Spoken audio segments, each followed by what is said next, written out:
Hello friends, welcome to ಅಡುಗೆ TV. ಇಷ್ಟು ದಿನ ನೀವೆಲ್ಲರೂ ನಾವು ತೋರಿಸೋವಂಥ ರೆಸಿಪೀಸ್ನ ಲೈಕ್ ಮಾಡಿದ್ದೀರಾ, ಹಾಗೆ ಟ್ರೈ ಕೂಡ ಮಾಡಿದ್ದೀರಾ ಅಂದ್ಕೊತೀನಿ. ಯಾಕಂದರೆ ಒಳ್ಳೊಳ್ಳೆ ಕಮೆಂಟ್ಸ್ ಬರ್ತಾ ಇದೆ. ಸೊ ಇನ್ನು ಮುಂದೆನೂ ಹೀಗೆ ರೆಸಿಪಿನ ನೋಡ್ತಾ ಇರಿ, ಲೈಕ್ ಮಾಡ್ತಾ ಇರಿ, ಹಾಗೆ ನೀವು ಕೂಡ ಟ್ರೈ ಮಾಡಿ ಆ್ಯಂಡ್ ನಮ್ಮ ಚಾನಲ್ನ ಕೂಡ ಇದೇ ರೀತಿ ಸಪೋರ್ಟ್ ಮಾಡ್ತಾ ಇರಿ. ಸೊ ಇಷ್ಟು ದಿನ ನೀವು ಸಪೋರ್ಟ್ ಮಾಡಿದ್ದಕ್ಕೆ ತುಂಬಾ ಥ್ಯಾಂಕ್ಸ್. ಹಾಗೆ ಇನ್ನು ಮುಂದೆನೂ ಇದೇ ರೀತಿ ಮಾಡ್ತಾಯಿರಿ ಅಂತ ಕೇಳ್ಕೊಳ್ತೀನಿ. ಹಾಗೆ ಇನ್ನೂ ಸಬ್ಸ್ಕ್ರೈಬ್ ಮಾಡಿಲ್ಲ ಅಂದರೆ ಪ್ಲೀಸ್ ಸಬ್ಸ್ಕ್ರೈಬ್ ಮಾಡಿ, ಹಾಗೆ ಇದೇ ರೀತಿ ನಿಮ್ಮ ಸಪೋರ್ಟ್ ಇರಲಿ. ಆ್ಯಂಡ್ ಇವತ್ತಿನ ರೆಸಿಪಿ ಬಗ್ಗೆ ಮಾತಾಡಬೇಕು ಅಂತ ಅಂದರೆ ನಾನಿವತ್ತು 7 ಕಪ್ ಸ್ವೀಟ್ ಹೇಗೆ ಮಾಡೋದು ಅಂತ ತೋರಿಸ್ತಾ ಇದ್ದೀನಿ. ಆ್ಯಂಡ್ ಈ ರೆಸಿಪಿಗೆ ಏನೇನು ಬೇಕು, ಸ್ಟೆಪ್ ಬೈ ಸ್ಟೆಪ್ ಹೇಗೆ ಮಾಡೋದು ಅಂತ ತೋರಿಸ್ತೀನಿ. ಆ್ಯಂಡ್ ಇದನ್ನು ಕೂಡ ಒಬ್ಬರು ಕೇಳಿದರು, ಹಾಗಾಗಿ ತೋರಿಸ್ತಾ ಇದ್ದೀನಿ. ಆ್ಯಂಡ್ ನೀವು ಅಷ್ಟೇ ಯಾವುದಾದ್ರು ರೆಸಿಪಿ ನಾನು ತೋರಿಸ್ಬೇಕು ಅಂತ ಅಂದರೆ ಕಮೆಂಟ್ಸ್ನಲ್ಲಿ ನನಗೆ ತಿಳಿಸಿ, ನಾನು ಮಿಸ್ ಮಾಡದೆ ತೋರಿಸ್ತೀನಿ. ಆ್ಯಂಡ್ ಇವಾಗ ಈ ರೆಸಿಪಿ ಹೇಗೆ ಮಾಡೋದು ಅಂತ ನೋಡೋಣ ಬನ್ನಿ.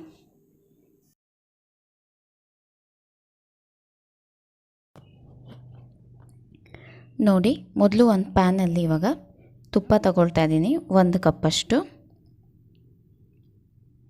ತುಪ್ಪ ಹಾಕಿದ ಮೇಲೆ ಇವಾಗ ಕಡಲೆ ಹಿಟ್ಟು ಹಾಕ್ಕೊಳ್ತಾ ಇದ್ದೀನಿ 1 ಕಪ್ಪು.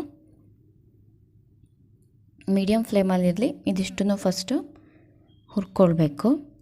ನೋಡಿ, ತುಪ್ಪದ ಜೊತೆ ಮಿಕ್ಸ್ ಮಾಡಬೇಕು. ಇದನ್ನು ಗಂಟಿರಬಾರ್ದು, ಗಂಟೆಲ್ಲ ಕ್ಲಿಯರ್ ಮಾಡ್ಕೋಬೇಕು.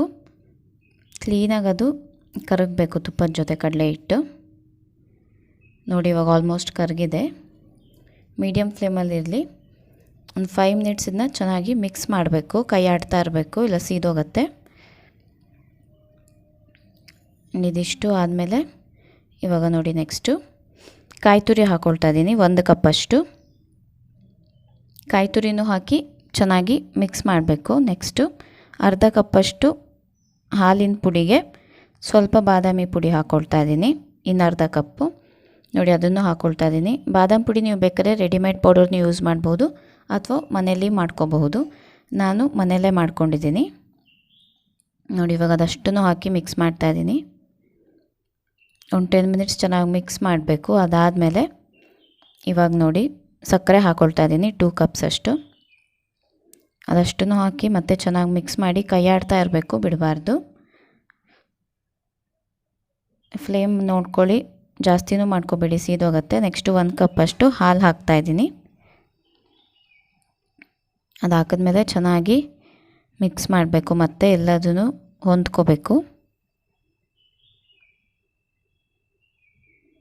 ಚೆನ್ನಾಗಿ ಮಿಕ್ಸ್ ಮಾಡ್ತಾಯಿರಿ.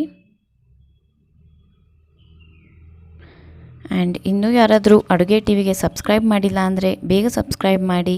ಈ ರೀತಿ ವೆರೈಟೀಸ್ ಆಫ್ ಡಿಶಸ್ ನೀವು ಕೂಡ ಮನೆಯಲ್ಲೇ ಮಾಡಿ, ಹಾಗೆ ಟ್ರೈ ಮಾಡಿ. ನಿಮಗಿಷ್ಟ ಆದರೆ ನನಗೆ ಹೇಳಿ ಹೇಗಾಗಿತ್ತು ಅಂತ. ನೋಡಿ, ಇವಾಗ ಇದಿಷ್ಟು ಮಿಕ್ಸ್ ಆಗಿದೆ ಚೆನ್ನಾಗಿ. ಇದಾದಮೇಲೆ ಒಂದು 10 ಮಿನಿಟ್ಸ್ ಇದನ್ನ ಹೀಗೆ ಮೀಡಿಯಮ್ ಫ್ಲೇಮಲ್ಲೇ ಕೈ ಆಡ್ತಾ ಇರಬೇಕು, ಆವಾಗ ರೆಡಿ ಆಗುತ್ತೆ. ನೋಡಿ, ಆಲ್ಮೋಸ್ಟ್ ಒಂದು 20-25 ಮಿನಿಟ್ಸ್ ಆದಮೇಲೆ ಸ್ವಲ್ಪ ಗಟ್ಟಿಗೆ ಸ್ಟಾರ್ಟ್ ಆಗುತ್ತೆ ಹಿಟ್ಟು. ನೋಡಿ, ಈ ರೀತಿ ಆಗುತ್ತೆ. ಸೊ ಸೈಡ್ಸ್ ಎಲ್ಲ ಹಿಂಗೆ ಬಿಡ್ತಾ ಬರುತ್ತೆ. ಸೊ ಇಷ್ಟಾದಮೇಲೆ ಫ್ಲೇಮ್ನ ಲೋ ಫ್ಲೇಮ್ ಮಾಡ್ಕೊಳ್ಳಿ, ಇಲ್ಲ ಸೀದೋಗುತ್ತೆ. ಲೋ ಫ್ಲೇಮ್ ಮಾಡಿಕೊಂಡು ಮತ್ತೊಂದು 2-3 ನಿಮಿಷ ಹೀಗೆ ತಿರುಗಿಸಿದ್ರೆ ರೆಡಿ ಆಗುತ್ತೆ. ನೋಡಿ, ಇವಾಗ ಅದಿಷ್ಟು ರೆಡಿಯಾಗಿದೆ.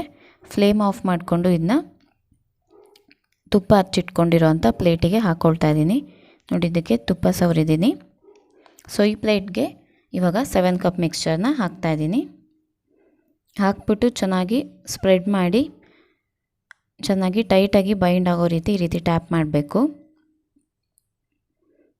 ನೋಡಿ, ಇದಿಷ್ಟು ಆದಮೇಲೆ ಒಂದು 30 ಮಿನಿಟ್ಸ್, ಅರ್ಧ ಗಂಟೆ ಅಷ್ಟು ತಣ್ಣಗಾಗಕ್ಕೆ ಬಿಡಿ, ಅವಾಗ ಚೆನ್ನಾಗಿ ಸೆಟಲ್ ಆಗುತ್ತೆ. ನೋಡಿ, ಇವಾಗ ಆಯಿತು.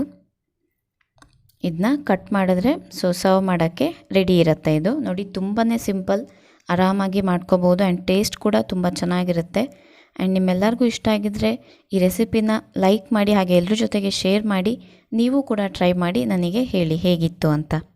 ನೋಡಿ, ಇವಾಗ ಕಟ್ ಮಾಡಿದ್ದೀನಿ, ಸರ್ವ್ ಮಾಡ್ಬೋದು. ತುಂಬಾ ಸಿಂಪಲ್ ಆಗಿರೋವಂಥ ಸ್ವೀಟ್, ನೀವು ಕೂಡ ಟ್ರೈ ಮಾಡಿ. ಸೊ 7 ಕಪ್ ಸ್ವೀಟ್ ರೆಡಿ ಆಗಿದೆ. ಹಾಗೆ ಅಡುಗೆ ಟಿವಿಗೆ ಸಬ್ಸ್ಕ್ರೈಬ್ ಮಾಡಿ. Thank you.